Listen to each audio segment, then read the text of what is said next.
The freezing water didn't kill me the first time. The betrayal did. I spent my last breath coughing up pink froth in a sterile hospital room, listening to the heart monitor flatline while my fiancé kissed his mistress in the hallway. Then I closed my eyes and woke up standing on the edge of the exact same icy lake 3 years earlier.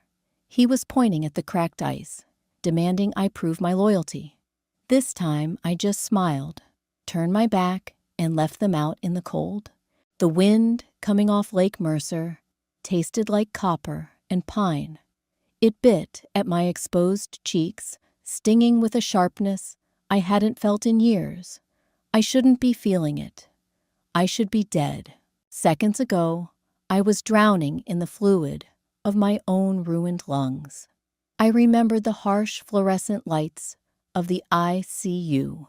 I remembered the smell of bleach and the pathetic hollow rattle of my final breath. I remembered the shadow of Declan's head tilting toward Fiona's just outside my hospital room window, their silhouettes merging into one, while my vision faded to black. Now, I was staring at the heavy wool of Declan's winter coat. "I'm not asking for a miracle, Nora," Declan said. His voice was laced with that familiar, patronizing impatience. "It's my grandmother's ring. Fiona bumped my arm. It was an accident. But the ice is too thin for me.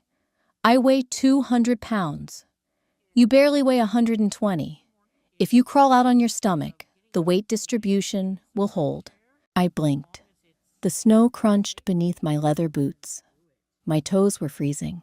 My lungs, my beautiful, healthy, unscarred lungs, expanded, pulling in massive, greedy drags of the frigid air. It didn't hurt. There was no wheezing, no blood. I looked to my left.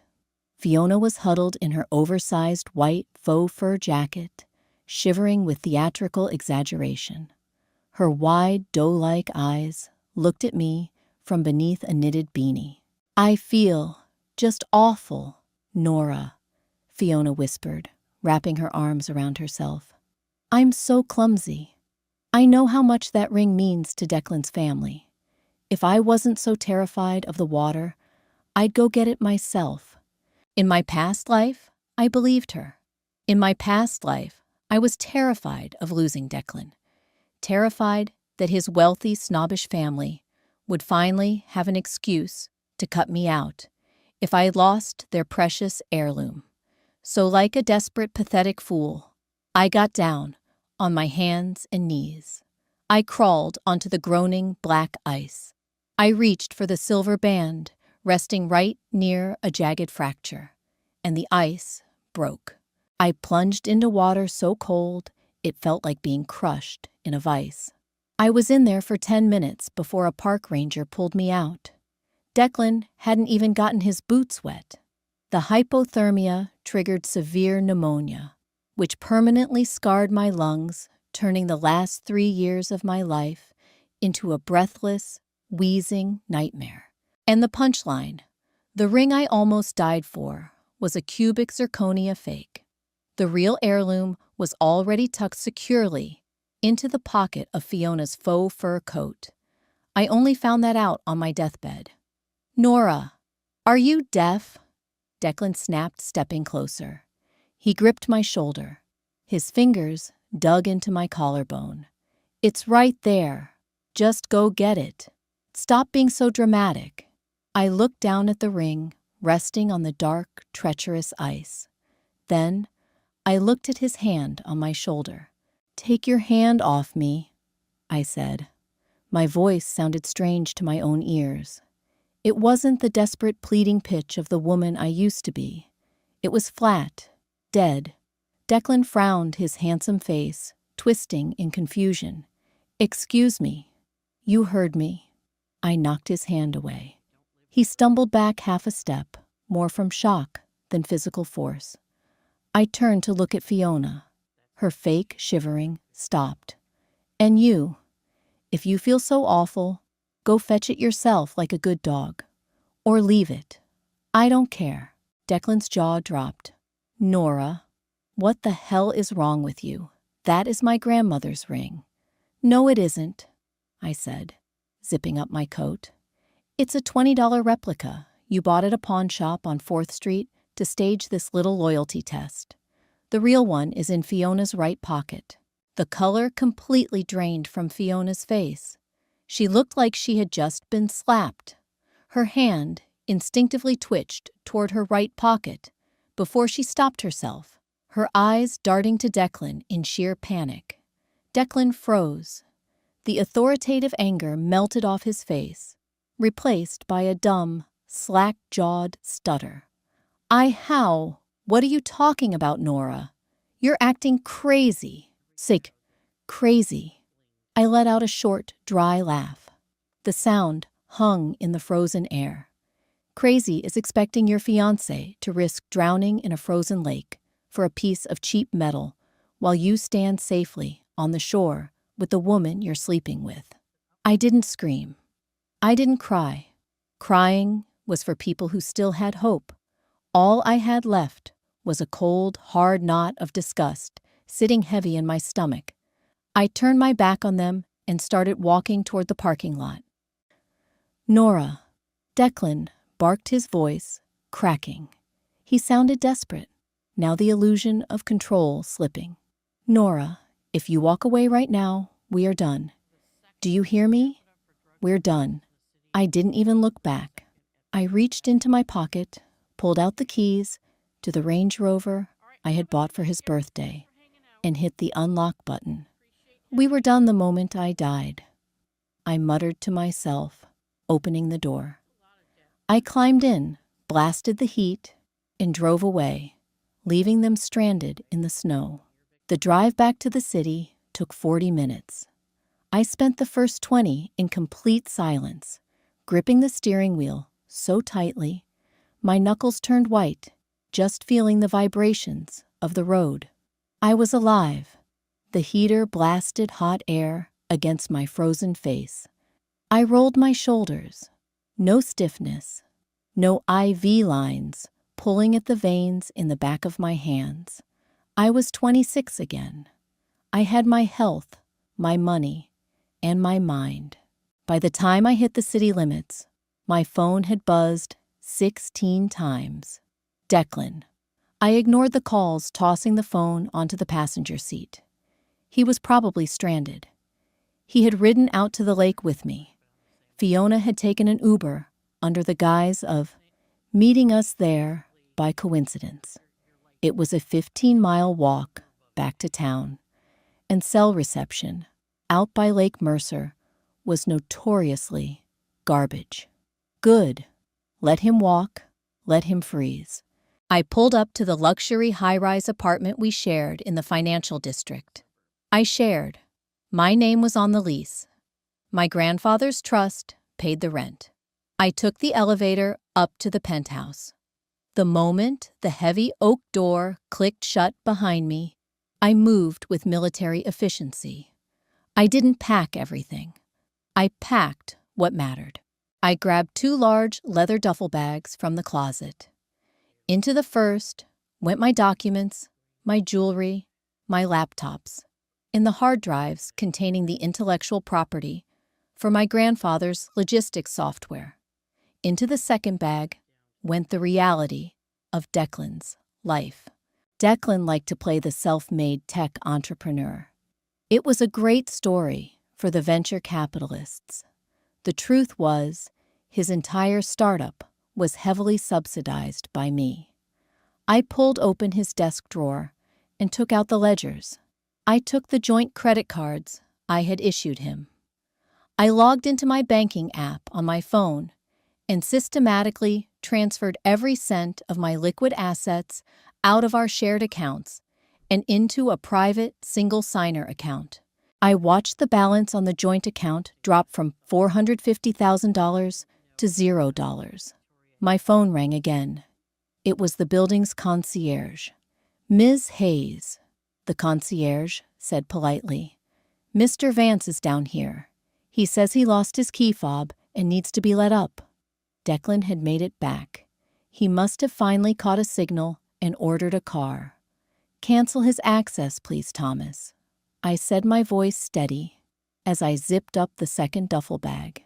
There was a slight pause on the line. "Cancel his access, ma'am. Completely. Completely. He doesn't live here anymore. If he tries to force his way into the elevator, call security. If he refuses to leave the lobby, call the police." "Understood, Ms. Hayes." I hung up. 2 minutes later, my cell phone started vibrating violently across the kitchen island. Declan's name flashed on the screen. I answered it, putting it on speaker, as I poured myself a glass of water. Cold water, because I could drink it now without triggering a coughing fit. "Nora, what the absolute hell is going on?" Declan's voice echoed through the kitchen, breathless and furious. "Thomas is telling me I'm barred from the elevators. Are you having a mental breakdown? You leave me at the lake. You talk a bunch of paranoid nonsense about me and Fiona, and now you're locking me out of my own apartment." "My apartment," I corrected, leaning against the marble counter. "Are you serious right now? You're throwing a tantrum over a misunderstanding. I don't know what you think you know about Fiona, but you are out of your mind." He was still trying to gaslight me. Even now, standing in a lobby he couldn't access, he thought he could bully me back into submission. In my past life, this tone would have terrified me. I would have folded, apologized, and let him back in desperate to keep the peace. "Declan," I said, quietly. Something in my tone must have registered, because he stopped ranting. "I know about the hotel room in Aspen," I said, keeping my voice perfectly level. "I know about the wire transfers you made to her brother's shell company.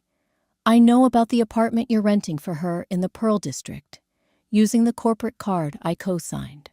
Dead silence on the other end. The heavy, suffocating silence of a man who suddenly realizes the ground beneath him has disappeared.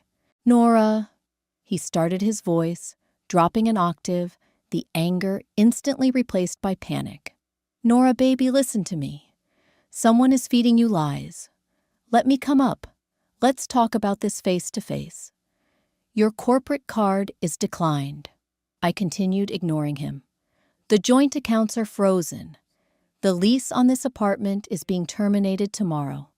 I'm leaving your clothes in garbage bags with Thomas. Have a nice life, Declan. Don't call me again." I hung up. I blocked his number. I stood in the quiet of the apartment, the afternoon sun casting long shadows across the hardwood floor. My chest felt tight, but not from illness. It was adrenaline. It was anger.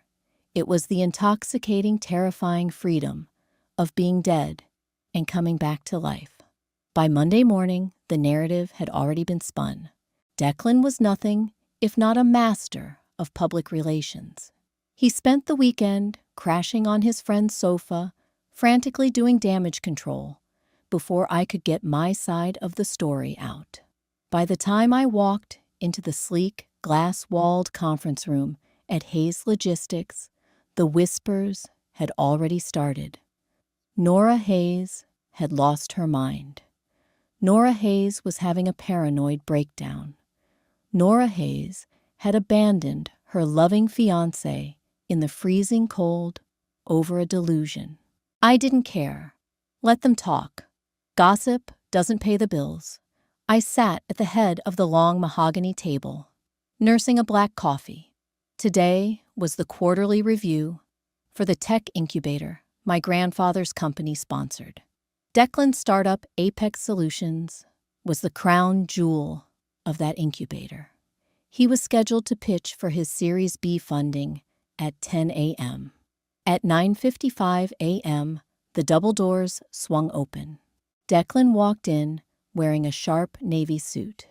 He looked tired, but he forced a confident, charismatic smile for the board members already seated around the table. And right behind him, carrying a stack of leather-bound folders, was Fiona, She was officially his executive assistant. I had hired her for him a favor to a friend of a friend. Another cruel joke from my past life. She wore a tailored pencil skirt and a silk blouse, looking the part of the dedicated professional. Declan stopped dead when he saw me sitting in the chairman's seat. Usually my uncle handled these meetings. I never attended. I had spent the last 2 years staying out of the corporate side, playing the quiet, supportive fiancé. Nora. Declan said, his fake smile faltering for a fraction of a second. What are you doing here? I'm the majority shareholder, Declan, I said, leaning back in my leather chair. I decided it was time I took a more active interest in my investments. Go ahead, sit down, pitch. The older board members, men in their 60s, who had worked with my grandfather, exchanged uncomfortable glances. They knew we were engaged. They didn't know I had dumped his clothes in the lobby on Friday. Declan swallowed hard. He looked at Fiona, who suddenly looked very small, clutching her folders. He cleared his throat and walked to the front of the room, plugging his laptop into the projector. For 20 minutes, he talked. He was good at talking. He spoke about growth metrics, user acquisition, and disruptive synergies. He painted a picture of a company on the verge of a billion-dollar valuation, needing just one more injection of $5 million to scale globally. When he finished, he clicked the remote, bringing up a slide titled, "The Future with Hayes Logistics. We are asking the board for $5 million in Series B." Declan concluded, flashing his trademark smile at the older men. With this capital, we can double our workforce and expand into the European market by Q3. He looked at me. It was a challenge. He thought I wouldn't dare embarrass him in front of my family's board. He thought I was still the quiet girl who hated conflict. $5 million, I repeated, tapping my pen against the mahogany table. The sound echoed in the quiet room. Tell me, Declan, does that $5 million account for the missing $300,000 from Q1? The room went dead silent. Declan's smile vanished. I'm not sure what you mean, Nora. All our financials are in the packets Fiona handed out. I read the packets, I said, opening the folder in front of me. They're very colorful, but they don't match the internal audit I ran over the weekend. Specifically, the vendor payments to a firm called Crescent Consulting. Fiona dropped her pen. It clattered loudly onto the floor. She didn't bend down to pick it up. Crescent Consulting is a vital strategic partner, Declan said, his voice tightening. He gripped the edges of the podium. They handle our overseas server maintenance. SAR, Crescent Consulting. I read from a printed sheet. Is an LLC registered in Delaware 3 months ago. The registered agent is a Mr. Thomas Miller. I looked up, locking eyes with Fiona. Her face was chalk white. Who, coincidentally, is your executive assistant's brother, a 22-year-old barista who knows nothing about server maintenance. One of the senior board members, a bulldog of a man named Harrison, leaned forward, his brows furrowing. Declan, is this true? It's a misunderstanding.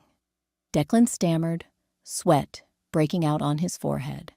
The funds were reallocated for necessary operational expenses. It's all perfectly legal. I can explain the structural hierarchy. You embezzled $300,000 of my family's money to fund a fake company run by your mistress's brother. I interrupted, my voice slicing through his corporate jargon like a scalpel. The word mistress hit the room like a bomb. Harrison gasped. 2 other board members recoiled.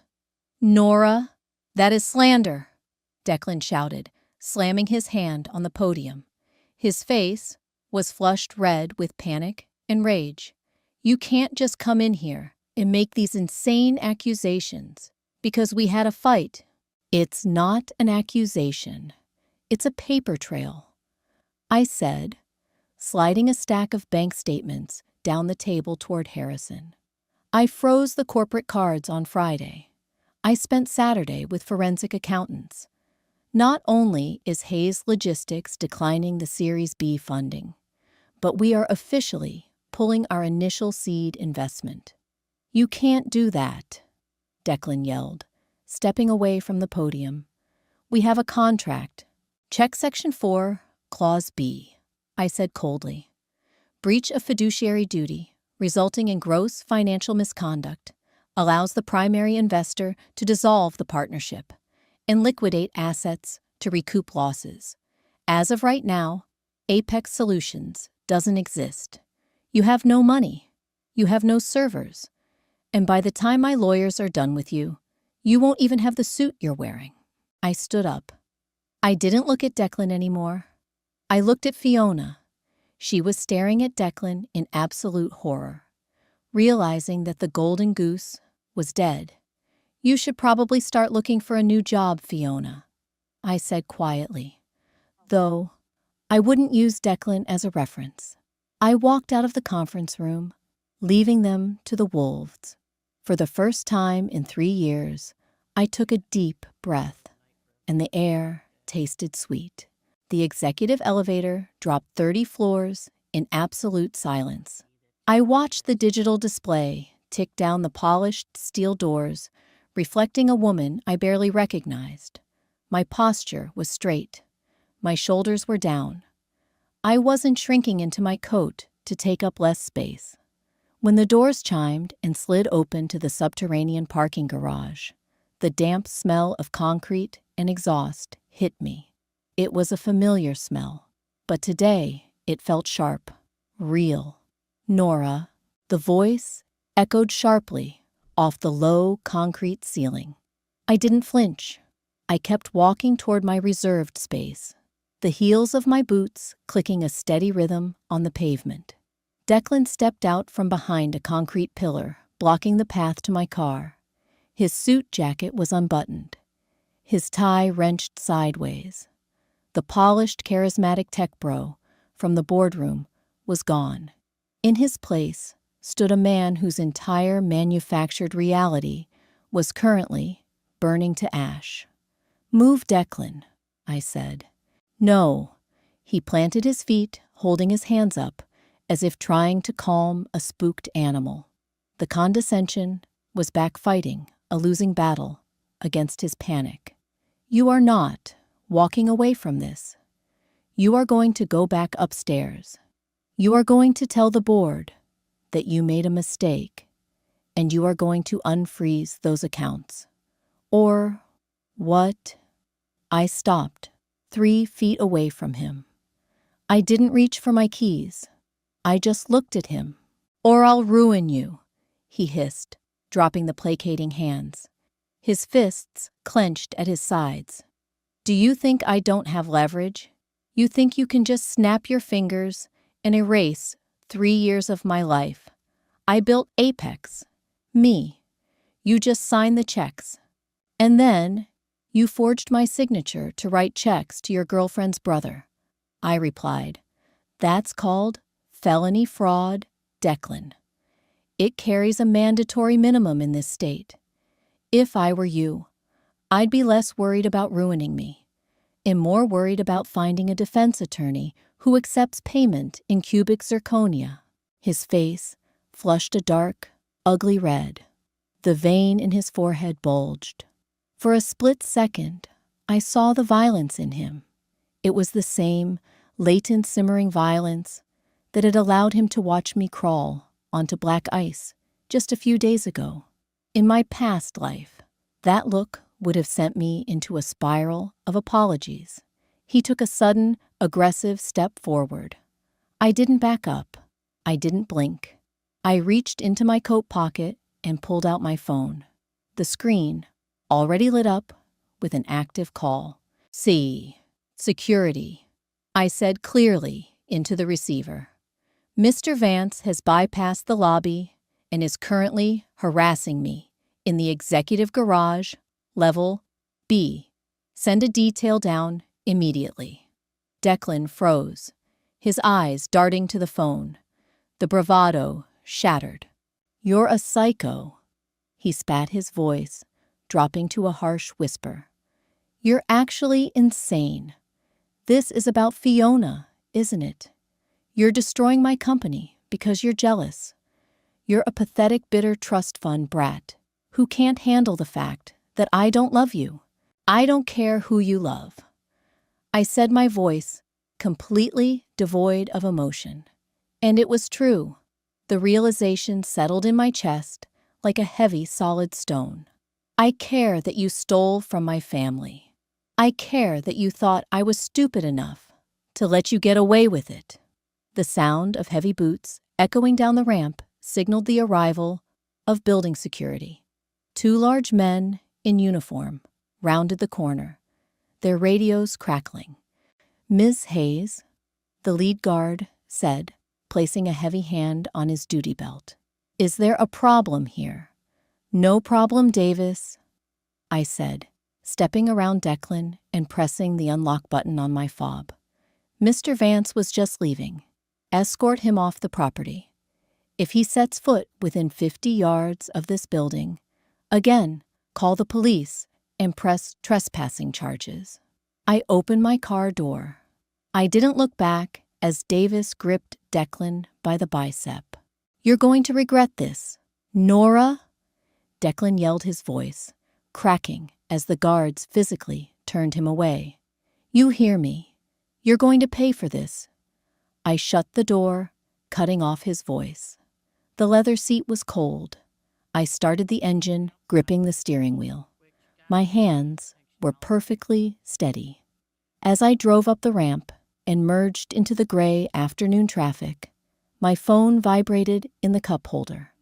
A text message from an unknown number. Nora, please, it's Fiona. Declan is going crazy. I didn't know about the embezzlement, I swear. He told me it was a legitimate bonus. Please don't drag me into the lawsuit. I'll tell you whatever you want to know.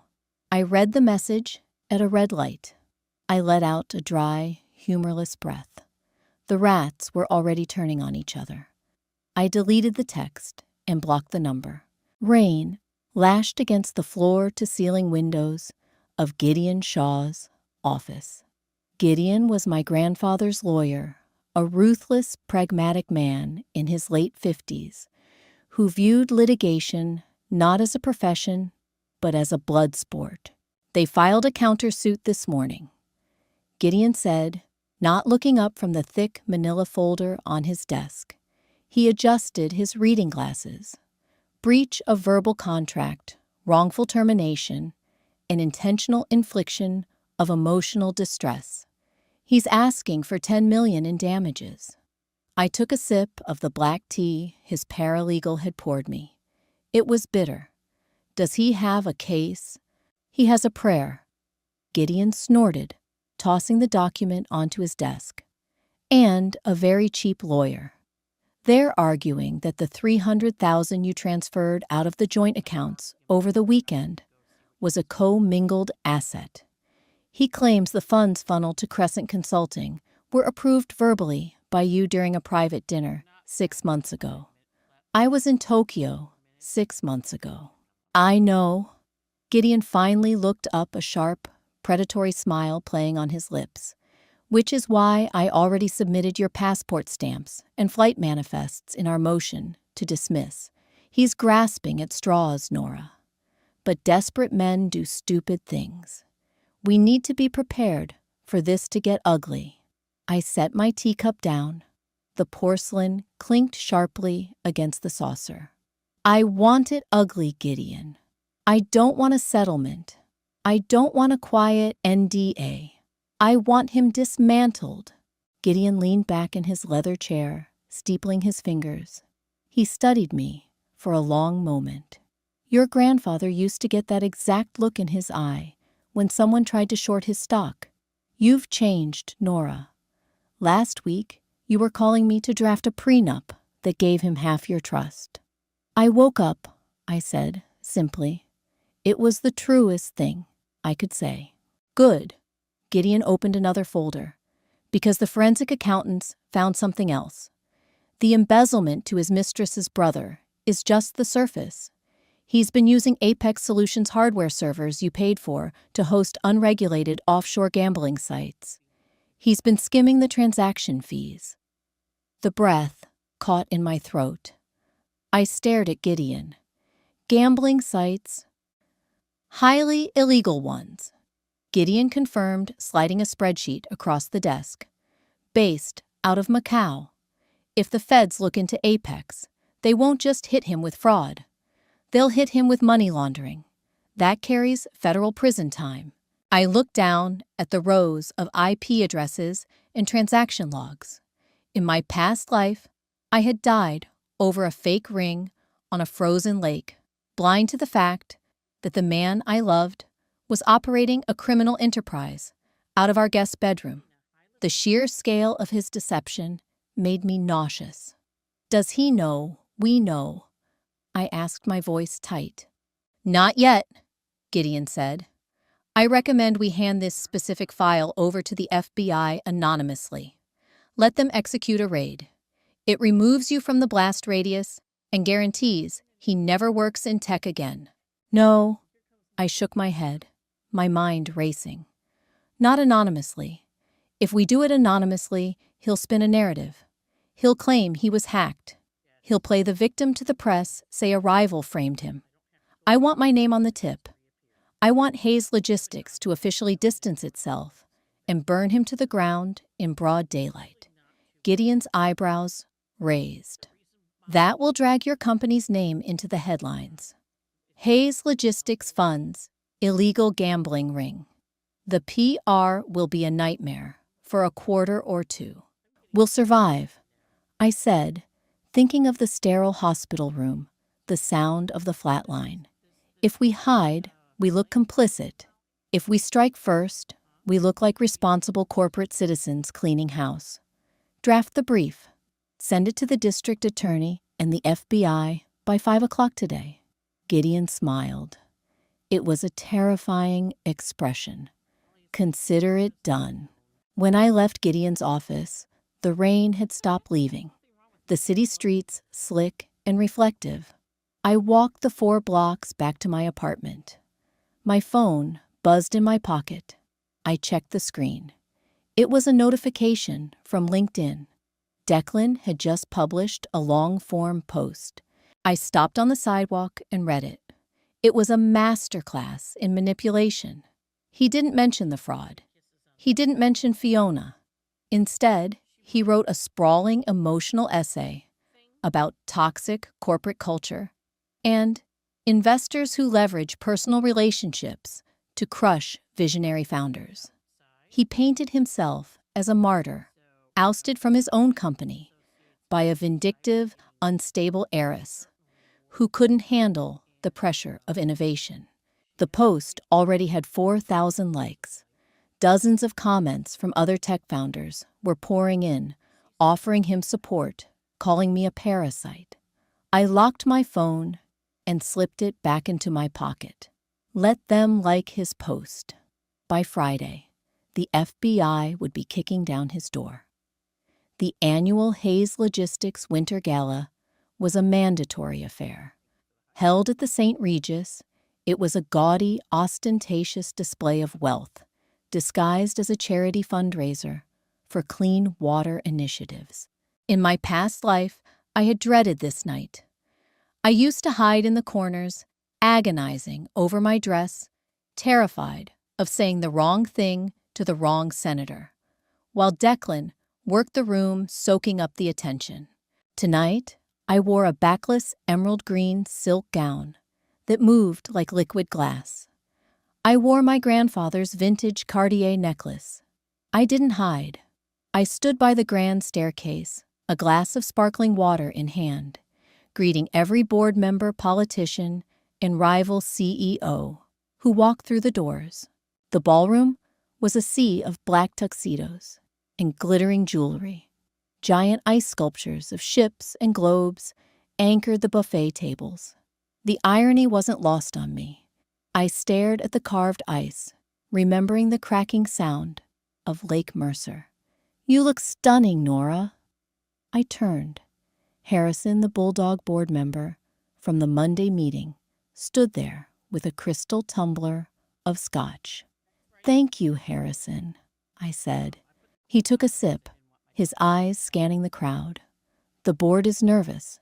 The FBI raided the Apex offices yesterday morning. They carried out 12 boxes of hard drives and seized the servers." "I know," I said. "I gave them the access codes." Harrison choked slightly on his scotch. He coughed, looking at me with a mix of horror and profound respect. "You didn't. I did. We're cutting out a cancer, Harrison. By Monday, the press will know Declan was laundering money for offshore casinos. Hayes Logistics will be praised for our aggressive internal auditing and our cooperation with federal authorities." Before Harrison could respond, a sudden commotion at the ballroom entrance drew our attention. The string quartet's music was drowned out by the sound of a raised, slurred voice.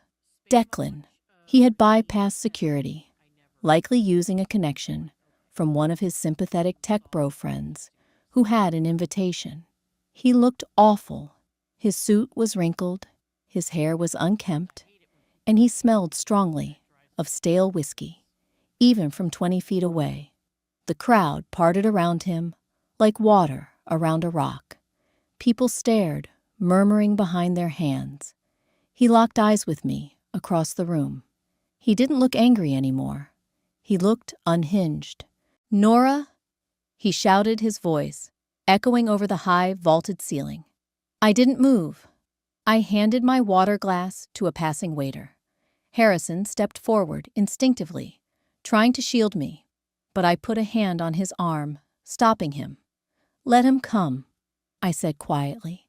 Declan stumbled forward, ignoring the gasps of the socialites he bumped into. He stopped a few feet in front of me, swaying slightly. His eyes were bloodshot, ringed with deep, dark circles. "You called the feds," he slurred, pointing a shaking finger at me. "You actually did it. You destroyed my life." The ballroom had gone completely quiet. 300 of the city's most influential people were watching us. "You destroyed your own life, Declan," I said, my voice carrying clearly through the quiet room. "I just handed over the receipts. I built that company." He screamed spittle, flying from his lips. "You were nothing but a bank account. You were a pathetic, clingy shadow.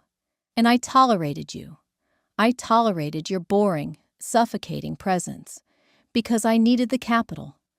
And now you think you can play God?" Whispers erupted around the room. A few security guards were fast walking toward us from the perimeter. "I don't think I'm God," I said, calmly, smoothing a non-existent wrinkle from my silk skirt. "I just think I'm the majority shareholder. And you are a thief. I'm a visionary."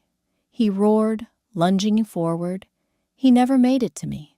Harrison grabbed his shoulder, and 2 security guards immediately tackled him to the marble floor. A table bumped, sending a stack of champagne flutes crashing to the ground, shattering like thin ice. Declan thrashed on the floor, his face pressed against the cold, marble, screaming obscenities. The polished veneer was completely gone. The brilliant tech founder was dead. All that remained was a desperate caught criminal throwing a tantrum. As the guards hauled him to his feet and dragged him toward the service elevators, he locked eyes with me one last time. "Fiona left me," he screamed, his voice breaking into a pathetic sob. "She took the cash from the apartment and left. You did this." I stood perfectly still, watching the doors close behind him, cutting off his wailing. The silence in the ballroom was deafening. Everyone was staring at me. They expected me to cry. They expected me to flee in embarrassment. I turned to the string quartet, who were standing frozen with their instruments. "Please," I said, my voice steady and clear. "Keep playing."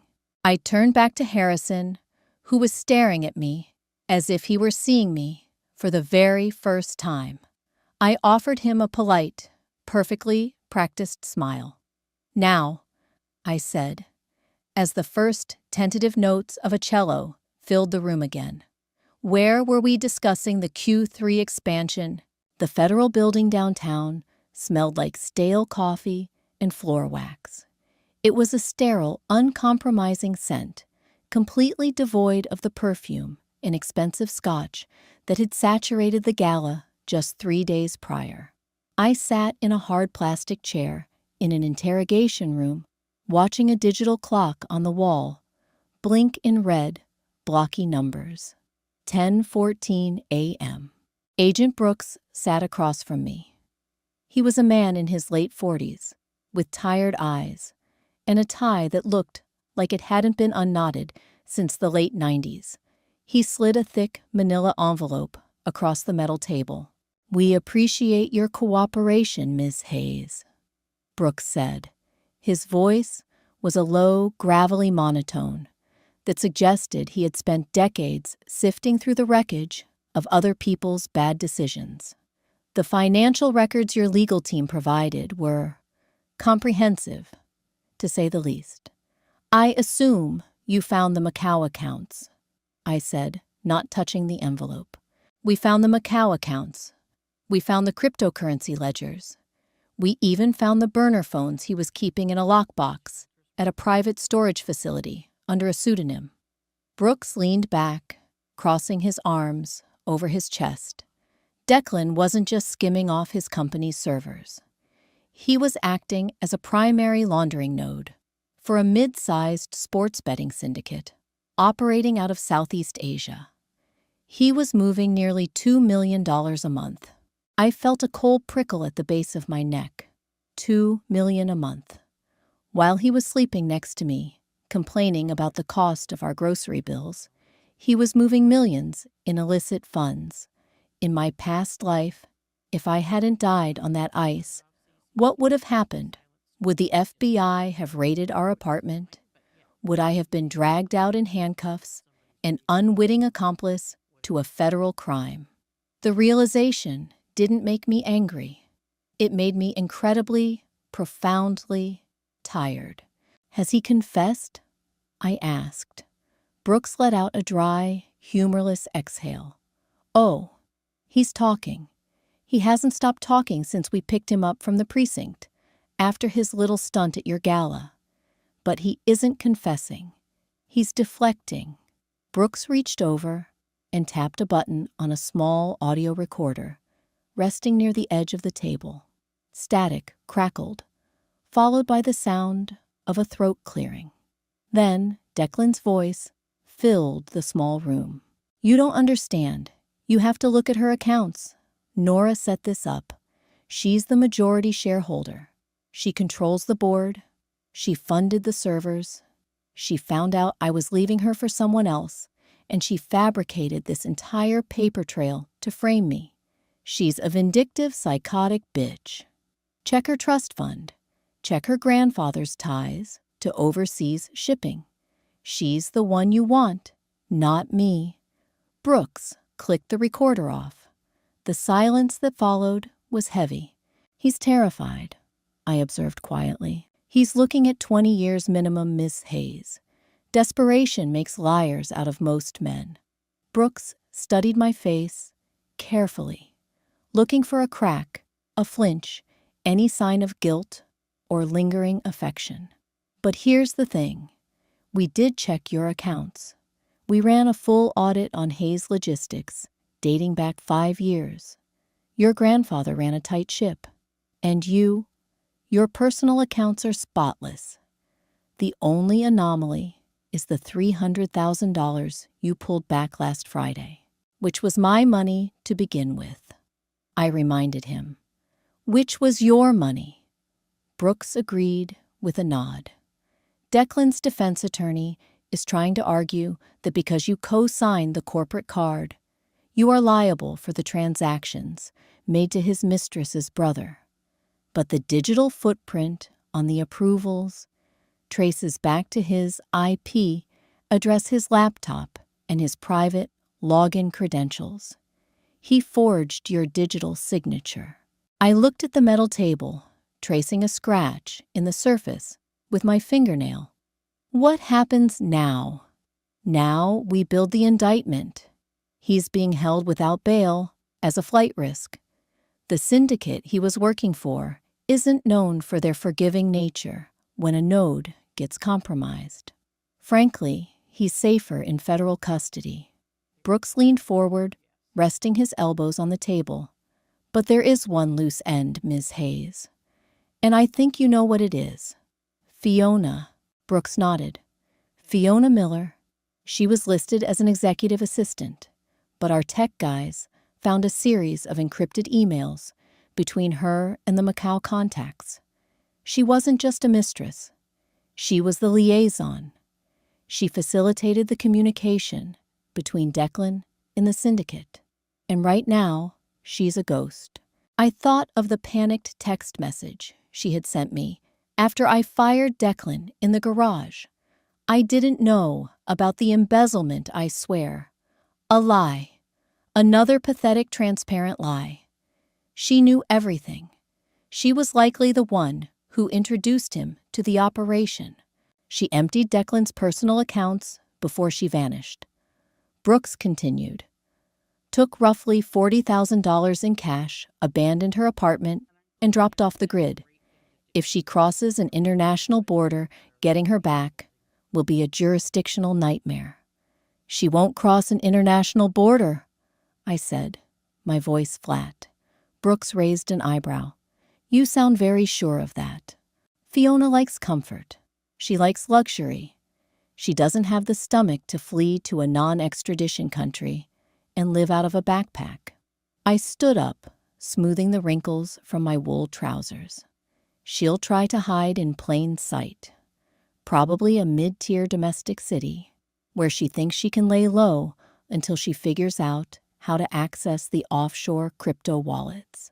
If you hear from her, Brooks said, standing up with me, or if you have any idea where she might be, you need to call us immediately. Do not attempt to engage her. She's desperate, and desperate people are dangerous. I'll keep that in mind, Agent Brooks, I said politely. I walked out of the federal building and into the crisp morning air. The city was bustling, indifferent to the lives being dismantled in the interrogation rooms above. I pulled my phone from my purse and dialed a number I had memorized, but rarely used. It rang twice before a gruff voice answered. Callahan. David Callahan was a private investigator on retainer for Hayes Logistics. He usually handled corporate espionage, tracking down stolen patents, or investigating executives who breached their non-competes. David, it's Nora Hayes. Miss Hayes. I saw the news about the raid. Hell of a week you're having. It's about to get busier, I said, stepping into the back of my waiting town car. I need you to find someone. Fiona Miller, she's running. The feds are probably already looking for her, Ms. Hayes. I don't want to step on government toes. The feds move slow. They need subpoenas for traffic cameras and warrants for bank records. You don't. I watched the city blur past the tinted window. She took $40,000 in cash. She won't use credit cards, but she's addicted to her phone. Track her MAC address. Track her brother's social media. Find out where she is. And when I find her, Callahan asked, don't touch her. Just send me the address. It took Callahan exactly 48 hours. Fiona hadn't fled to Mexico or the Caribbean. She had taken a Greyhound bus to Chicago, paying in cash, and checked into a rundown motor inn near Midway Airport, under her mother's maiden name. It was exactly the kind of pathetic, short-sighted move I expected from her. I didn't tell Agent Brooks. Not yet. I took the company jet to Chicago on a Thursday evening. The sky was the color of bruised, iron-threatening snow. The rental car took me through miles of gray industrial sprawl until I pulled into the flickering neon glow of the Starlight Motel. It was a bleak, depressing place. The asphalt was cracked and weeds pushed through the concrete walkways. Room 114 was at the back, facing a chain-link fence that separated the property from a noisy highway overpass. I stood outside her door. The wind howled, biting through my cashmere coat. I didn't feel the cold. I raised my fist and knocked. 3 sharp raps. Silence. Then the faint rustling of fabric. The peephole darkened as someone looked through. I heard a sharp, panicked intake of breath from the other side of the cheap wooden door. A lock clicked, then a deadbolt. She wasn't going to open it. "Fiona," I said, my voice carrying clearly through the thin wood. "I know you're in there. I have 2 men sitting in a black SUV at the entrance of the parking lot. You can open the door and talk to me, or I can text Agent Brooks the address right now, and you can talk to the FBI tactical team that will be here in 20 minutes. 10 agonizing seconds passed. The highway traffic roared overhead. The deadbolt slid back. The door cracked open, chained from the inside. Fiona's face appeared in the gap. She looked ruined. The perfectly styled hair was greasy and pulled into a messy knot. Her designer makeup was gone, revealing dark, sunken bags under her eyes. She wore an oversized gray hoodie that looked like it belonged to Declan. "What do you want, Nora?" she whispered, her voice trembling. "Open the door, Fiona." She hesitated, her eyes darting past me to the dark parking lot, looking for the phantom SUV I had invented. Trembling, she shut the door, unhooked the chain, and pulled it wide open. I stepped inside. The room smelled of stale cigarette smoke and cheap bleach. A single suitcase lay open on the unmade bed, spilling clothes and crumpled $100 bills. A half-eaten container of takeout rested on a cheap laminate nightstand. I didn't take off my coat. I stood in the center of the room, looking at her. "How did you find me?" she asked, wrapping her arms around her waist. She was shivering. "You logged into your burner email using the motel's public Wi-Fi," I said smoothly. It was a lie, but she wasn't smart enough to know the difference. "You're sloppy, Fiona. You and Declan both." At the sound of his name, a flash of pure hatred crossed her face. "Don't group me in with him. He's a monster. He dragged me into this—" "Stop!" The command cracked like a whip. She flinched, her mouth snapping shut. "Do not play the victim with me. I spent 3 years playing the victim. I know what it looks like. You aren't a victim. You're a parasite who finally killed the host."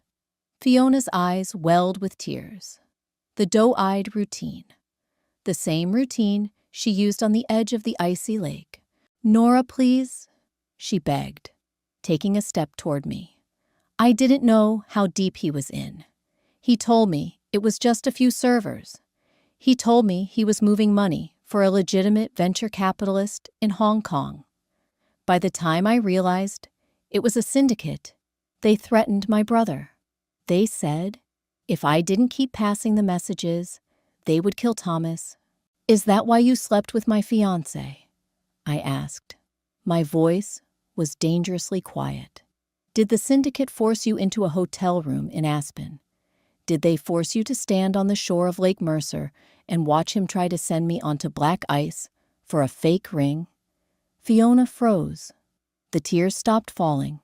Her expression shifted from panicked desperation to a cold, calculating fear.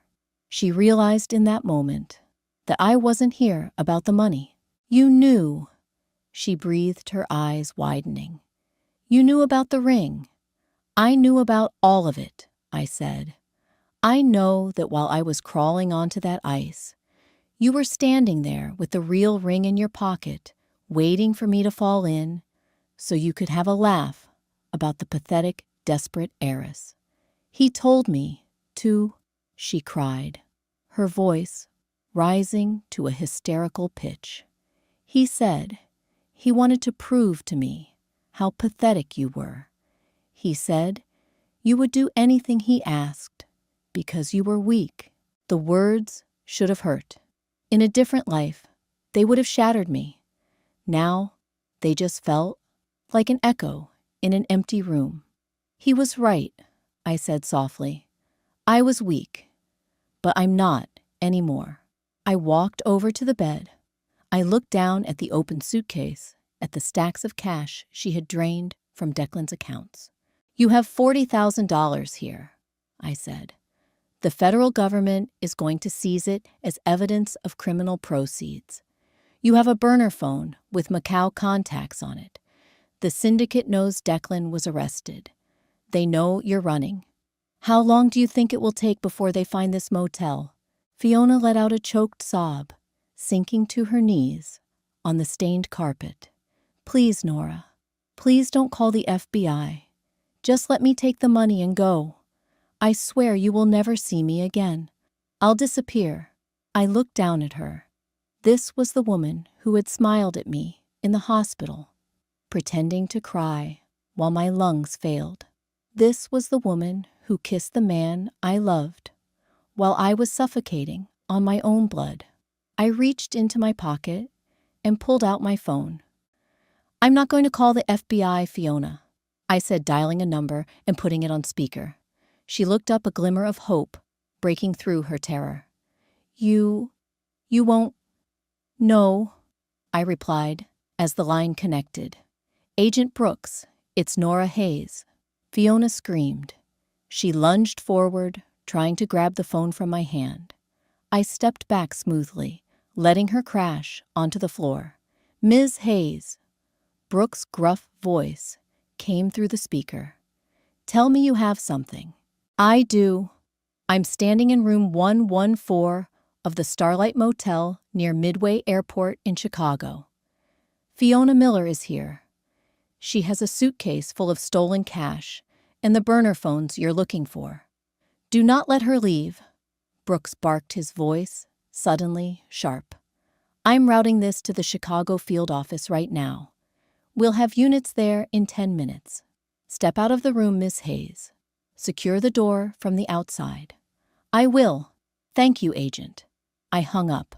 Fiona was curled on the floor, sobbing hysterically, pulling at her own hair. You bitch. You vindictive, evil bitch. Get your coat, I said coldly, turning toward the door. It's freezing outside, and unlike you, I wouldn't want anyone to catch pneumonia. I stepped out of the room. I closed the door behind me and leaned against the cold brick wall of the motel. I didn't lock her in. I didn't have to. She was broken. She knew if she ran now, the police would catch her on the highway. 10 minutes later, the wail of sirens pierced the roar of the overpass. 3 black cruisers and an unmarked sedan swerved into the motel parking lot, their red and blue lights painting the cracked asphalt in violent strobing colors. I watched as armed federal agents kicked the door to room 114 open.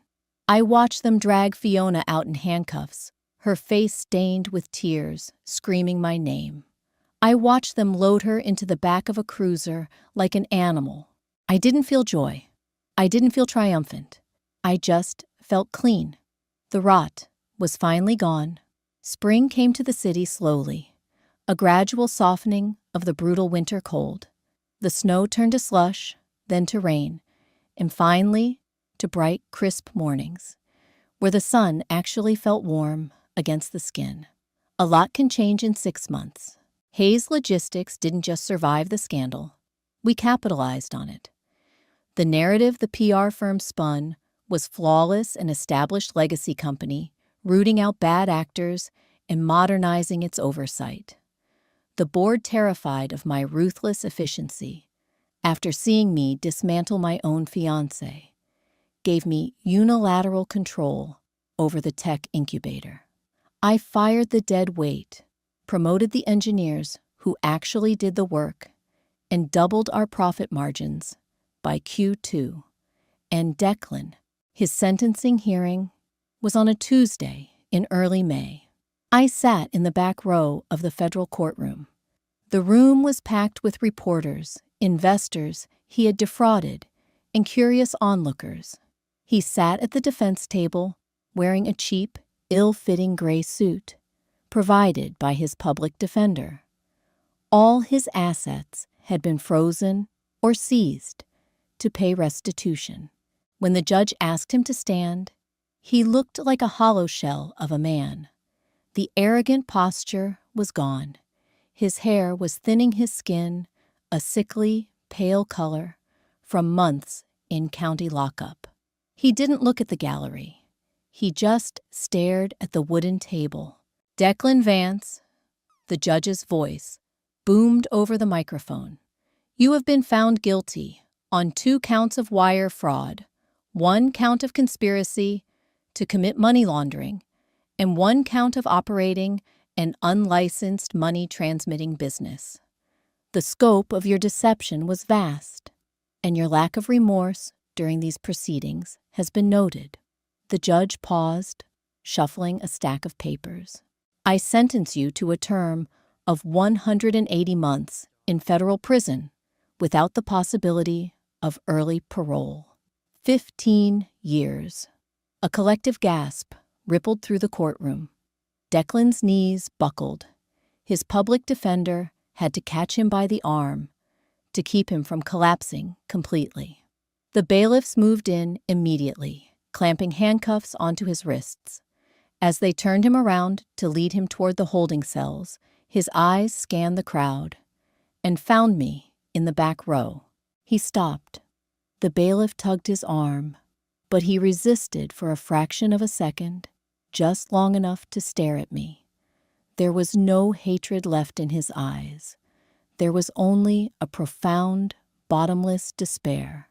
He finally understood the gravity of what he had thrown away. He had traded a lifetime of security wealth and a woman who would have died for him for a cheap thrill and a few $1,000,000 that he could never even spend. I didn't smile. I didn't gloat. I just held his gaze until the bailiff shoved him through the heavy wooden doors, removing him from my life forever.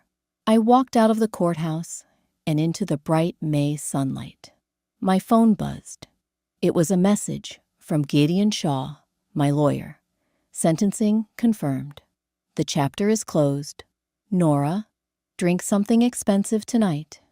I typed back a quick reply. I'm driving out of the city for the afternoon. See you Monday. I got into my Range Rover. I didn't drive back to the penthouse, and I didn't drive to the office.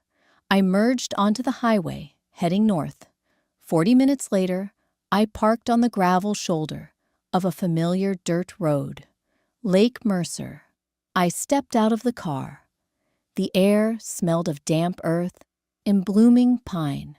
It was quiet, save for the chirping of birds and the gentle rustle of the wind through the trees. I walked down the muddy path toward the shoreline. The ice was gone. The lake was a deep, brilliant blue, reflecting the clear sky above. Small ripples lapped gently against the muddy bank. It looked peaceful. It looked entirely ordinary. I stood exactly where I had stood 6 months ago on that freezing December day. I looked out at the water, trying to superimpose the memory of the black ice over the gentle waves. I remembered the crushing weight of the cold. I remembered the water filling my mouth, the agonizing burn in my chest as I sank. I remembered the hospital room. I remembered dying. I placed a hand flat against the center of my chest.